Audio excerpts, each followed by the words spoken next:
For sure. So, I mean, we mentioned the appointment, so Mm, Mohammed mm, Sadiq as the special representative, and you said that there are numerous issues that Afghanistan and Pakistan need to chalk out with each other. mm, mm, Recently, we've seen the shelling in mm. Kunar from, I think, Baja. What is what borders Yes, Kunar? yes, Yeah. yeah, Well, yeah. what's all of this about? Honestly, I'm surprised that statements haven't come out so far from our, the Ministry of Foreign Affairs. We haven't given an official statement, Okay. which is quite interesting because normally we do. I've heard, Hamid Karzai has also condemned it, so have other Afghans, but nothing has come out from our side as of yet. So one isn't sure right now. But I think the fact is that the border remains one of the most contentious issues between both these countries. And But why again, is it? Why yeah. is it in Kunar specifically? Because, for example, we don't hear about this stuff happening in, I don't know, in Buldak or, you No, know, no, it's happened before. It to has this happened extent. before. Of course, in 2014, I remember Oh, 2016, then you had attacks in Chitral. So this has been happening. The fact is okay, that everything had slowed down. And, okay. there were hardly any border skirmishes on both sides for the past, I think, 1.5 years. Uh-huh. But since Ambassador, now, I don't want to get into this whole conspiracy theory thing, but, a lot of people, no, to be, Please do, our please, side, please Please do. our do. This is a safe space. This is a safe no, space. no, I don't have issues on that. I want to be taken seriously. But unfortunately, in our part of the world, South Asia, and then particularly Pakistan, we're very good with, conspiracy theories.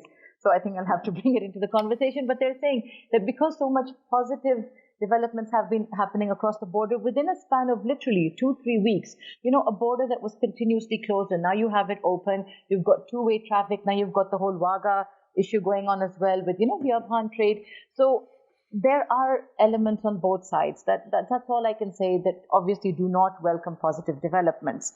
Now again, there is this blame game going on, and I'm talking about the past because so far we haven't given an official statement as to the reason behind these attacks, and of course there have been deaths on apparently the Afghan side. But again, all I can say is that there has to be border management. There has to be a clear distinction between what belongs to Afghanistan and what belongs to Pakistan. This is contentious, and I've been there and I've seen it.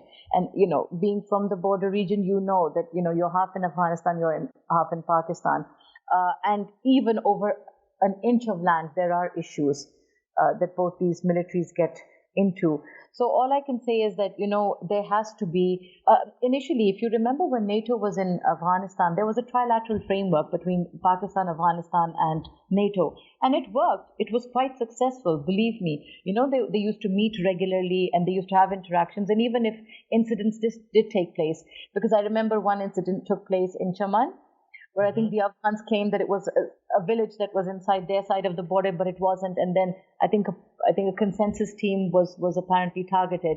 But I'm just saying that there are ways in which this issue can be resolved, or rather it can be managed. And I can't really say much more about what's happened because honestly, we don't have an official view on it as of yet. You mentioned that in Pakistan, conspiracy theories are an industry, but I think in Afghanistan we probably rival you in how good we are in that. But and so we're speaking about the numerous issues that Afghanistan and Pakistan have. So we've discussed the Durand Line, and which obviously ties into sort of the cross-border shelling, And security. Yeah, sorry. no, Can no, I it's just fine. intervene? And another thing I'd like to say here, this is an issue that I have with my Afghan counterparts a lot. And they always say to me that, come on, you're a Pashtun. Why are you talking about closed borders? We're talking about the Punjabis. Let's be very honest. This is the view, Mhm. right? But at the end of the day, whether we like it or not, look at India and Pakistan. We are defined by borders, and the whole point is that it should be a regulated movement. And here I just feel at times that the position that Kabul has is slightly contradictory because look, on the one hand, oh, I mean, time and again, Pakistan has always been blamed that all the militants come from your side of the border and they create havoc in Afghanistan. So when then Pakistan does try to initiate Border certain controls, border yeah. control, or whether, I mean, I'm not, because I don't believe fencing is going to make a difference. I don't believe if you create further border posts, only border management will help, and it will only work if you have compliance from the Afghan side.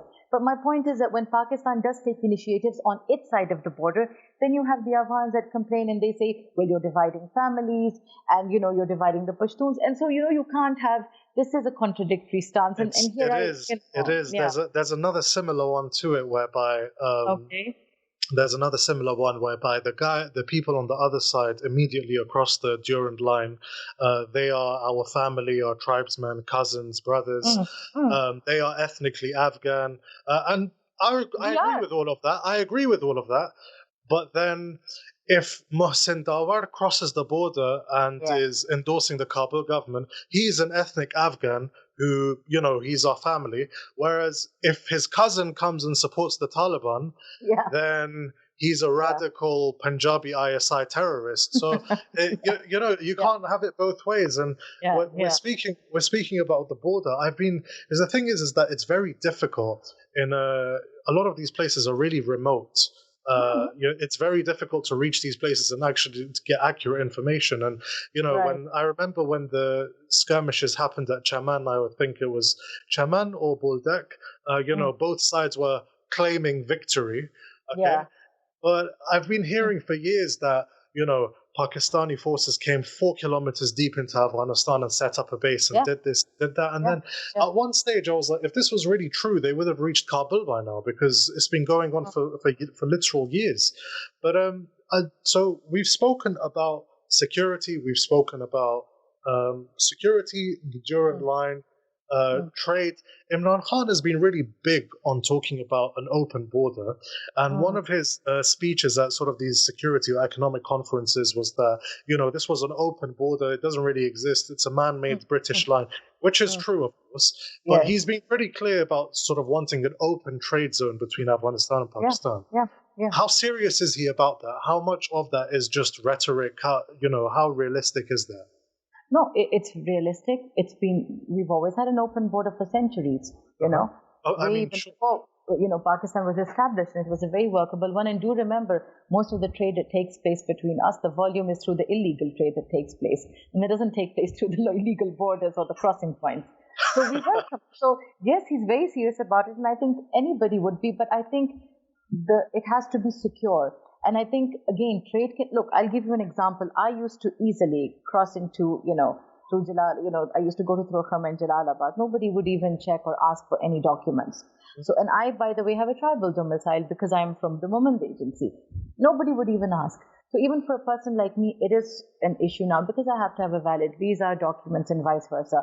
But if we make all those issues easier, and we facilitate movement, what is wrong with having a closed border in that sense? I mean, instead of having an open border. And regarding trade, yes, it's very important and we're very serious about it. And I think, again, I'll bring China in because China, through the through the OBOR, entire thing that it has, the One Belt, One Road initiative, where CPEC is one aspect, but they have, through the China, Pakistan, Afghanistan trilateral, they've set up cold storages as well. They've set up one cold storage on our side of the border. They're setting one up in Chaman, and they're going to set, 2 across the border to facilitate trade. And there are a lot of trade facets within the OBOR which come in the trilateral between these 3 countries. So Pakistan is very serious. But unfortunately, because we've had this cross-border movement of militants, and again, I will confess, it's because we've been facing the repercussions that we feel the border now needs to be more secure. It's sad, but yes. When Afghanistan I'm really glad that this conversation we're having is going to irritate people on both sides almost equally. Yeah, well, you guys are sitting abroad. I don't think anything's going to happen to you. No, I don't think so either. But I'm just kidding. Yeah. There's also the issue of water. Now, I don't actually know much. I'll confess now, I don't actually know much about water. I just know that there's the Kabul River in Kunar and in other places. Sort of, this is a contentious issue. And you hear a lot on aggressive Afghan Twitter accounts that, we should build dams and cut the water supply. And how much of an issue is water? Look, we are a lower riparian. So basically, it's interesting. And I had written somewhat about this, but it was a brief that I had sent, internally, because this is something that because we've been engulfed in so many other issues between one another, and because unfortunately there's been no stability in Afghanistan, that this issue hasn't really come up. And your And it's the government, most important, arguably. it is, exactly. But successive governments in Kabul, unfortunately, have been so entangled in the war that this is not an issue that's come up, but it will come up for sure when there's some sort of stability in Afghanistan. So we're a lower riparian, and the water basically goes from the Chatral River and it goes, into Kunar, and then again it comes back to Pakistan. So I think under certain agreements, and again, I don't want to misquote, but as a lower riparian, we have the right to receive that water. Sorry, And can I just ask what a lower riparian is? Okay, you're now being it's basically, so you're the state or the region that is below, and the water comes from top to bottom. You're the lower riparian. They're the upper riparian because the water goes from Chitral to Kunar, and then it comes to us. And you can Google this. I've tried to explain it to you in layman's terms, but thank you for that. Thank you for explaining it. So it goes from Chitral to Kunar and then flows back. And then flows back, and basically Peshawar and Nowshera and adjacent areas are dependent on that water.